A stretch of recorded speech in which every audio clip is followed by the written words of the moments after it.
Corinne Thiérache, avocat au barreau de Paris depuis presque 30 ans maintenant, associée chez Alerion depuis 2017, en charge des départements propriété intellectuelle et du droit des technologies de communication et du numérique. Dès 2017, l'Union européenne s'était saisie de la question de l'intelligence artificielle en voyant très vite les dérives auxquelles cela pouvait aboutir. C'est pour ça qu'on a pu adopter cet été un projet de règlement IA Act.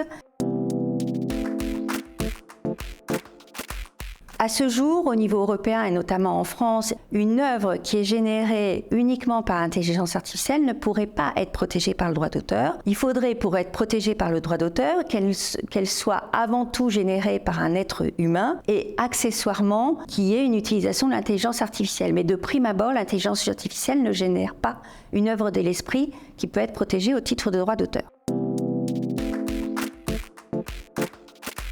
Très vite, suite justement à l'émergence du ChatGPT en Europe, nous avons dû faire face à des plaintes qui ont été déposées par des personnes qui ont considéré qu'ils étaient face à des violations de leurs données à caractère personnel, tout simplement parce que soit on ne leur avait pas demandé l'autorisation d'utiliser leurs données à caractère personnel, et puis par ailleurs, certains avaient pu se rendre compte que les données qui avaient été utilisées n'étaient même plus à jour, et là aussi, c'est un des principes du RGPD qui avait été violé. Quand on utilise un outil d'intelligence artificielle, on peut livrer des informations spécialement sensibles. Et c'est pour ça qu'au sein des entreprises, il doit y avoir, dans le cadre des chartes informatiques, une vigilance importante avec des règles à apporter et surtout éviter tout simplement d'utiliser des intelligences artificielles qui ne pourraient pas garantir le respect de vos données à caractère personnel et le respect de vos secrets des affaires.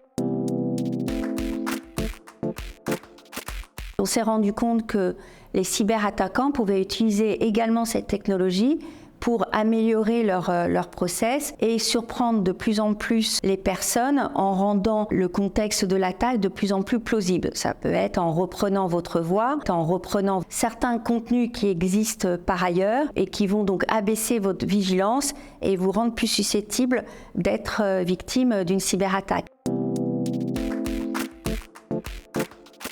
Nous sommes totalement aptes au sein d'Alerion pour conseiller nos clients face à cette nouvelle émergence technologique qui, encore une fois, comporte des risques certes, mais aussi énormément d'opportunités. Et c'est pour ça que l'avocat est là pour accompagner ses clients afin d'apporter de la valeur ajoutée.